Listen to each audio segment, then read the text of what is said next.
Hello everyone, एक बार फिर से आपका W365D पे हार्दिक अभिनंदन है। I hope you are doing well in your life. आप स्वस्थ होंगे, अच्छे होंगे, दिल लगाकर पढ़ाई कर रहे होंगे। मैं भी बढ़िया हूँ, अच्छा हूँ। और इसी अच्छे इवनिंग के साथ हम क्या करते हैं, आज की कॉन्सेप्ट की शुरुआत करते हैं। माय फ्रेंड, जो आज का कॉन्सेप्ट है वो भी बहुत ही खतरनाक कॉन्सेप्ट है। मैं आपको पहले बता दे रहा हूँ। मैंने आपको जैसे बताया था कि हम लोग क्या कर रहे हैं कि यहाँ पे डिटरमिनर्स पढ़ रहे हैं और डिटरमिनर्स में हम आर्टिकल देख रहे हैं। और लास्ट क्लास में मैंने आपको रूल्स नंबर 5 तक, आपको जो 4 और 5 है बेहतरीन एक्सप्लेनेशन दिया है। अभी तक आपने लास्ट क्लास नहीं अटेंड किया है तो उसका लिंक डिस्क्रिप्शन बॉक्स में है, नहीं तो आप प्लेलिस्ट में चले जाइए। सबसे बेस्ट तरीका है आप वहां से कॉन्सेप्ट को देखिए कि डिटरमिनर से कैसा पार्ट है कि जो न केवल आपको क्या आता है बोर्ड एग्जाम में आता है, बल्कि आपके कॉम्पिटिटिव लेवल के एग्जाम में भी देखने को मिलता है। और मैं हर एक बच्चों को ये कहता हूँ भाई स्टूडेंट की जरूरी नहीं है कि आजकल तो बहुत ही ज्यादा आपके साथ बहुत ही बढ़िया क्लियर पिक्चर में आपको क्या देखने को मिलता है। आपके पास डिजिटल बोर्ड है, आप बहुत सारे आपके यूट्यूबर है, अच्छे अच्छे टीचर है जो पढ़ाते हैं। जहां से आपको अच्छा मिलता है आप वहां से पढ़िए, जहां से बेस्ट एक्सप्लेनेशन मिलता है वहां से आप सीखिए। लेकिन अपने आगे में बढ़ते रहिए, क्योंकि जो पीछे आस लगाए बैठे हैं कहीं ना कहीं उनके लिए कुछ करना है। और उनके लिए कुछ करने से पहले जो बेहतरीन सटीक है। अच्छा, एक चीज और होता है कि मैं बच्चों को हमेशा कहता रहता हूँ कि आप अपने टीचर को पहचान करिए, कि अपने टीचर को पहचान करिए। ठीक है, टीचर अगर वास्तव में अगर उसकी बातें समझ में आ रही है, उसका एक्सप्लेनेशन समझ में आ रहा है, उसकी बताई हुई हर कॉन्सेप्ट आपके एग्जाम में मिल रही है, तो आप उसको फॉलो करिए। ये नहीं कि बस देखा दिखाया देख ले, मजा नहीं आएगा। क्योंकि ये पढ़ाने का मतलब होता है कि आप तरीका भी बताइए बच्चों को, उन बच्चों को सिखाइए भी कि कैसे एग्जाम में आएगा, कैसे आप सीख सकते हैं, कैसे आप उसको अच्छे से पहचान सकते हैं एग्जाम में। उस पर्पज से एक्सप्लेनेशन दिया करिए। और यहाँ पे यही होता है माय फ्रेंड, EW365D पे हर एक एक्सेप्शन, हर एक रूल्स के साथ मैं आपके सामने लाता हूँ और पढ़ाता हूँ उसको कैसे वो यूज करेंगे सेंटेंस में, कैसे गिवन रहेगा तो सही होगा, कैसे फिल इन द ब्लैंक करेंगे। हर एक कॉन्सेप्ट यहाँ पे मैं आपको बता रहा हूँ, बस मजा आ जाएगा। तो मेरे साथ दिल लगा के बने रहिएगा। कुछ चीजें याद करने वाली है, कुछ चीज कॉन्सेप्ट की है, लेकिन जब तक धैर्य बनाएंगे नहीं, अपने एसेंस रखेंगे नहीं, तब तक सीखना मुश्किल है। यहाँ पे चलते बच्चे देखते हैं कि यूज ऑफ डिफरेंट आर्टिकल जो है, मैंने आपको पहले जो बच्चे नए होंगे मैं उनको इतना बता देना चाहता हूँ मैं स्टूडेंट कि यहाँ पे जो आपका डिटरमिनर्स होता है, ठीक है, जो आपका यहाँ पे डिटरमिनर्स होता है माय स्टूडेंट, इसमें हम लोग पहला डिटरमिनर्स, यहाँ पे हम लोग पहला वाला जो पार्ट यहाँ पे पढ़ रहे हैं माय स्टूडेंट, वो पढ़ रहे थे हम लोग आर्टिकल। और आर्टिकल में मैंने आपको क्या बताया, आर्टिकल में मैंने क्या बताया माय डियर स्टूडेंट, यहाँ पे आपको कि एक आपका होता है डिफिनिट आर्टिकल, एक आपका होता है इनडिफिनिट आर्टिकल। इनडिफिनिट में ए एन का कहाँ पे हमने यूज किया था, कहाँ पे हमने यूज किया था, कहाँ पे हमने यूज नहीं किया था, ये मैं आपको बता चुका हूँ। और यहाँ पे जो आपका डिफिनिट आर्टिकल है माय स्टूडेंट, यहाँ पे डिफिनिट आर्टिकल जो आपका द है, इसका यूज कहाँ पे हम लोग क्या करेंगे करेंगे, और कहाँ पे इसका यूज नहीं करेंगे, सब आपके सामने एक्सप्लेनेशन वन बाई वन यहाँ पे मैं आपके सामने ला रहा हूँ। और वही आप देख रहे हैं। तो एक तरफ से कहते हैं कि डिटरमिनर्स में जो आपके 4 टाइप से आप आर्टिकल पढ़ते हैं, क्वांटिफायर्स पढ़ते हैं, पजेसिव पढ़ते हैं। ठीक है। और इसमें आपके जितने भी आर्टिकल्स के टाइप्स माय स्टूडेंट, हर एक यहाँ पे मैं डिस्कशन करने वाला हूँ डिटेल में। बिल्कुल एकदम आपको क्या देखने को मिलेगा, एकदम डिटेल में आपको देखने को मिलेगा। हर एक कॉन्सेप्ट में क्या करूंगा यहाँ पे आपके सामने एक्सप्लेन करूंगा। बस मेरे साथ आप दिल लगा के बड़ी अच्छे से नोट्स बनाते रहिएगा, क्योंकि जो एक्सप्लेनेशन में स्टूडेंट आपका होगा वो जबरदस्त होगा।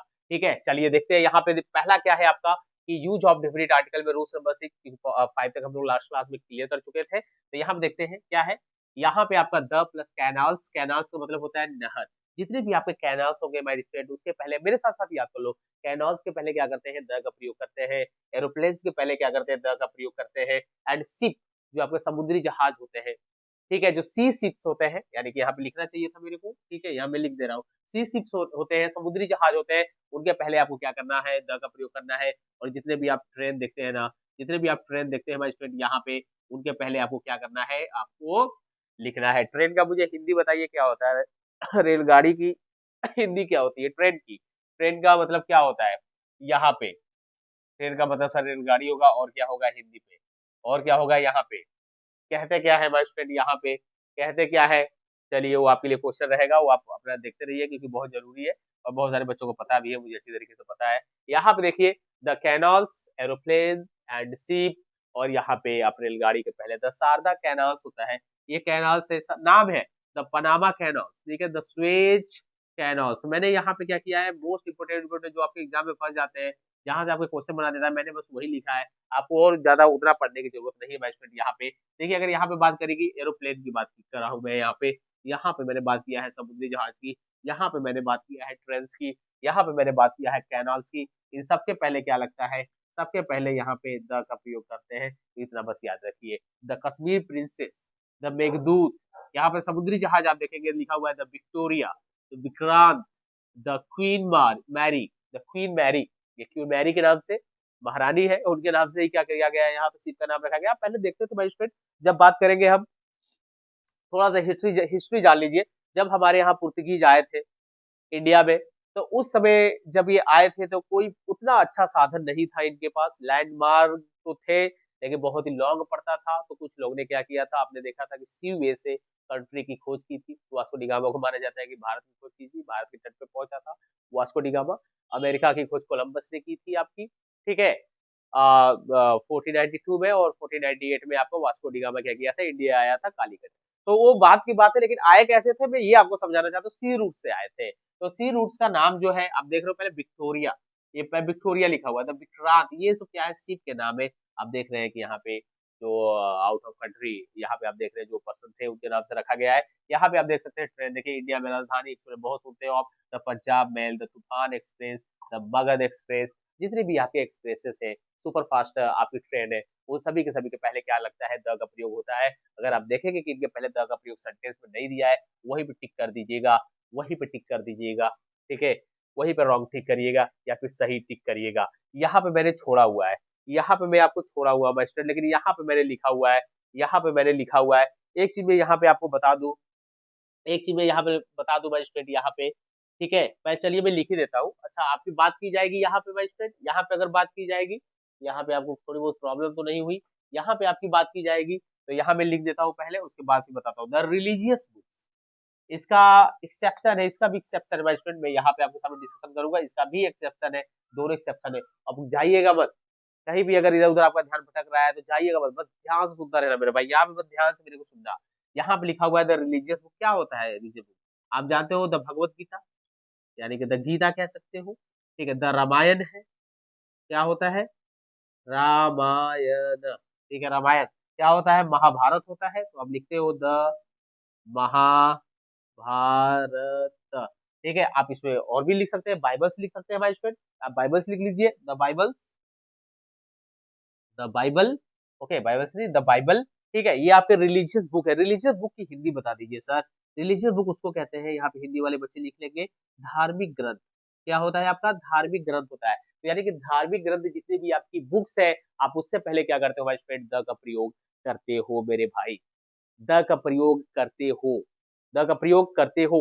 लेकिन पहले मैं इसको एक्सप्लेन कर रहा हूँ, फिर मैं इसको आऊंगा। अच्छा चलो, फिर इसका इसका भी मैं कुछ लिख दे रहा हूँ आपको, मैं लिख दे रहा हूँ, जैसे मैं यहाँ पे लिख रहा हूँ the Asians, the Asians, the Indians, the Indians, the Japanese, ठीक है, द इंडियंस, आप लिखिए द जापानीज, लिख लीजिए द डच, अच्छा अच्छा लिखता हूँ वर्ड जिससे आपको पता चले, द डच, क्या लिखेंगे, द डच, और उसके बाद आप क्या लिखेंगे भाई, द अमेरिकन्स, क्या लिखेंगे, द अमेरिकन्स, ठीक है, इतना आपको समझाने के लिए बहुत है, द अमेरिकन्स, ठीक है, ये मैंने लिख दिया, ये मैंने लिख दिया भाई स्टूडेंट। लेकिन कहीं कहीं पे अगर आपको लिखा हुआ है, ये आप देख रहे हैं कि लास्ट में मैंने क्या लिखा हुआ भाई स्टूडेंट, यहाँ पे आपका यस देखने को मिल रहा है, यस देखने को मिल रहा है। लेकिन अगर भाई स्टूडेंट यहाँ पे अगर मैं बात कर दूं आपसे कि अगर आप इनके पहले अगर इंडिफिनिट आर्टिकल का यूज करना चाहेंगे तो क्या वो होता है क्या, अगर इंडिफिनिट आर्टिकल का आप यूज करेंगे तो होता है क्या, यस भाई स्टूडेंट, इनके साथ आप ए एंड का यूज कर सकते हैं, उनके साउंड के अकॉर्डिंग मैंने आपको सिखाया है। आप जाइए फर्स्ट और सेकंड क्लास देखाइए, मैं यहाँ पे एक्सप्लेन नहीं करूंगा क्योंकि मैंने बच्चों से वादा किया है कि आपको बोरिंग क्लास नहीं लगने दूंगा। 10 से 12 से 15 मिनट इतने में मेरी टारगेट रहती है कि मैं आपको जो भी रूल्स है एक्सप्लेन करके डेली के डेली आपको बूस्टअप करता रहूं, जो चीजें याद करने वाली है डेली बेसिस पे आपको क्लास, यानी कि हफ्ते में 2 से 3 से 4 क्लास आपको तो देखने को मिली जाती है। यहाँ पे लिख रहे हैं आप द अमेरिकन देख रहे हैं, द एशियंस देख रहे हैं, द इंडियंस देख रहे हैं, द डच देख रहे हैं, लेकिन अगर वही क्या मैं लिखूं, क्या एशियन, एशियन कैसे लिखते हो भाई स्टूडेंट, आपका आप कैसे लिखते हो, एशियन ऐसे ही लिखते हो ना।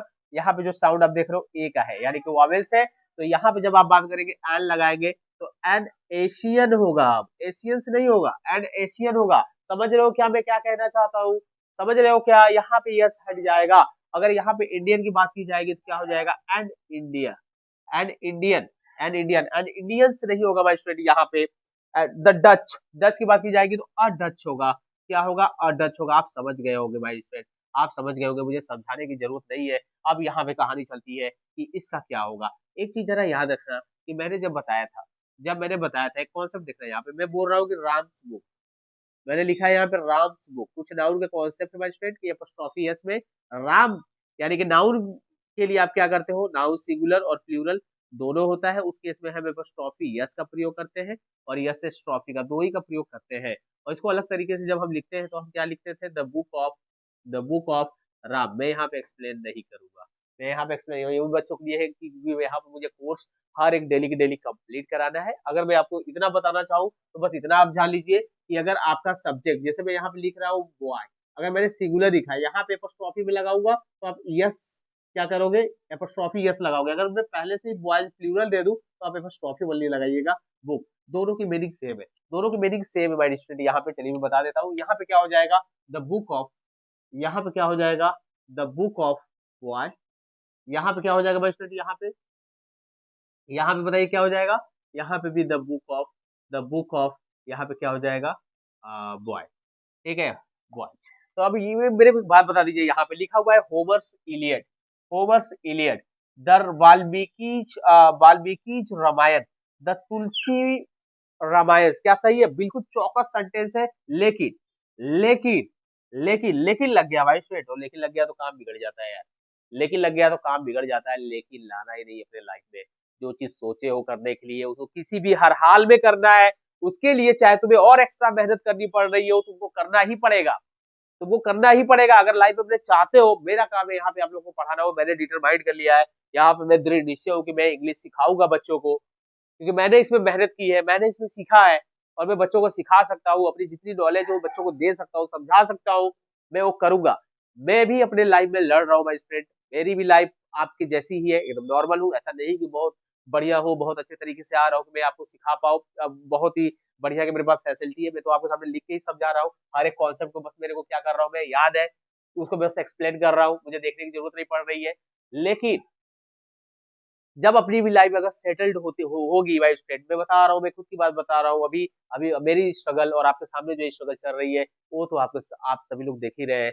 और आपको ज्यादा से ज्यादा जरूरत है, अगर यहाँ पे मुझे सपोर्ट करते हैं आप AW365 को, तो कहीं ना कहीं इसका यकीनन जो आपको रिजल्ट देखने को मिलेगा वो पूरा भारत जानेगा, ये तो आपको कहीं ना कहीं से पता चली जाएगा। और अपनी लाइफ जो मेहनत कर रहा हूँ, अगर किसी भी तरीके से अगर मैं अपने लाइफ में थोड़ा सा भी अच्छा हो गया, थोड़ा सा भी अच्छा एक हो गया कि मैं अब कर सकता हूँ, मैं हर एक फैसिलिटी बच्चों तक पहुंचा सकता हूँ, वो मैं करूंगा चाहे मुझे रात भर ही, मुझे दिन में अपना काम करके रात को पढ़ाना हो, मैं लगाऊंगा सब सेटअप वोटअप, लेकिन मैं पढ़ाता रहूंगा, मैं इसको छोड़ूंगा नहीं भाई स्टूडेंट, मैं पढ़ाऊंगा आपको, पक्का है कि मैं पढ़ाऊंगा। बस आप यहाँ पे दिल लगा के पढ़ते रहिए। अभी तो फिलहाल में आप लोग के साथ हम लोग हैं और एकदम लगे हुए हैं, बस दिल लगा करिए, पेपर भी आ रहा है क्योंकि आपको पढ़ना है। अच्छा एक चीज और मैं आपको बता दूं भाई स्टूडेंट की, ये गलत कैसे देगा, ये गलत कैसे देगा, एक चीज याद रखिएगा कि यहाँ पे अगर इस तरह से ये एग्जाम्पल लिखता है, कैसे लिखेगा, कैसे लिखेगा सर, यहाँ पे लिखेगा होमर्स द इलियड। अब आप बोलोगे कि सर इलियड तो है सर रिलीजियस, रिलीजियस से रिलेटेड है, रामायण हमारा रिलीजियस से है। अगर मैं यहाँ पे बात बोलूंगा भाई स्टूडेंट, यहाँ पे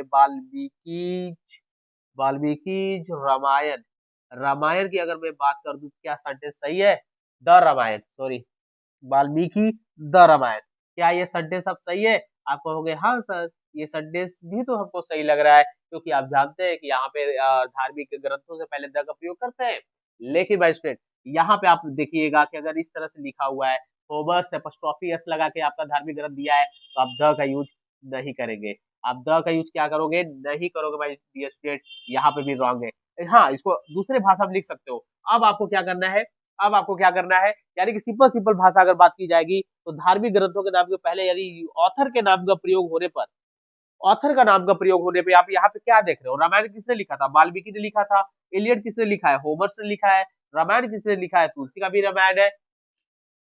जब किसी धार्मिक ग्रंथ के साथ, बस मेरे साथ साथ याद कर लो, जब किसी धार्मिक ग्रंथ के साथ किसी ऑथर का नाम दे दे, किसी ऑथर लेखक का नाम दे दे, तो वहां पे द का प्रयोग नहीं होता है। हाँ लेकिन सिर्फ धार्मिक ग्रंथों के पहले द का प्रयोग होता है। अब यहाँ पे देखो होमर्स द इलियड नहीं होगा। अब यहाँ पे अगर मैं लेकिन इसको दूसरे भाषा में लिखना चाहूँ, जो मैंने यहाँ पे आपको एक्सप्लेन किया है, जबरदस्त कॉन्सेप्ट चल रही है भाई स्टूडेंट, आपको बस यहाँ पे सीखने की जरूरत है। द यहाँ पे मैं इलियड लिखूंगा, द इलियड ऑफ ये होमर हो जाएगा। ये आपका सेंटेंस में अगर इस तरह से कहीं सही है तो बिल्कुल वो सेंटेंस चौकस रहेगा, एकदम करेक्ट रहेगा। लेकिन ऐसा दे दिया ना तो वही पे टिक करके आगे निकल जाना मेरे भाई, ज्यादा सोचना ही नहीं है। वाल्मीकि द रामायण की बात की जा रही है, तो यहाँ पे क्या हो जाएगा, पहले अगर रामायण को लिखते हो तो द रामायण यहाँ पे होगा, ऑफ यहाँ पे क्या लिखोगे, वाल्मीकि लगाओगे। बताओ समझ में आया कि नहीं ये कॉन्सेप्ट आपको, जो भी मैंने यहाँ पे कॉन्सेप्ट अभी आपको सिखाया, बताइए समझ में आया कि नहीं, इसमें क्या है माइंड स्टेट। पूरा बोर्ड आप देख रहे हैं कि आपके एक्सप्लेनेशन से, आपकी इधर उधर से कहीं ना कहीं तरीके से जो मैं आपको बताता हूँ वो चीजें समझ में आती है। बस नोट्स बनाते रहिए, ठीक है, अच्छे से सीखते रहिए, क्योंकि आप सीखेंगे तो कहीं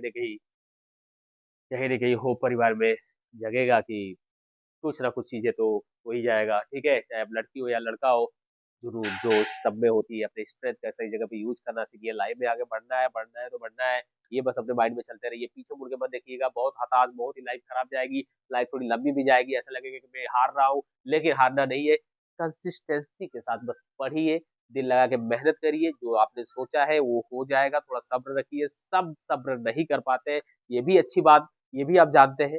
और एक अच्छी बात भी होती है कुछ बच्चों के लिए जो मेहनत करते हैं लगातार, और जो कुछ खरगोश की तरह भागते हैं और फिर रुक जाते हैं, रुक जाते हैं। अपने लाइफ में स्लो रहिए, रेगुलर रहिए। आप अचीव तो इतना बड़ा करेंगे भाई स्टूडेंट, कि विश्वास ही नहीं होगा। तो दिल लगा के बस पढ़िए, आज का ये कॉन्सेप्ट है। चाहे तो आप इसका स्क्रीनशॉट ले लें या फिर इसका अच्छा सा नोट्स बना ले, तो जाके घर पे क्वेश्चन की प्रैक्टिस करिए। ऐसे एरर दिया है इस पे, इन सब धार्मिक ग्रंथों पे आर्टिकल्स उठा के वहां पे देखिए, आराम टिक कर लोगे। अपने से कोई ज्यादा पढ़ाने की जरूरत है नहीं, मैं तो प्रैक्टिस कराऊंगा ही कराऊंगा, फिर द ब्लैंक भी लाऊंगा। पहले यहाँ पे थ्योरी चल रही है, पहले थ्योरी के कॉन्सेप्ट को पढ़ेंगे। तो मिलेगा नेक्स्ट क्लास में जबरदस्त कॉन्सेप्ट के साथ, तब तक आप दिल लगा के पढ़ते रहिएगा। All the best.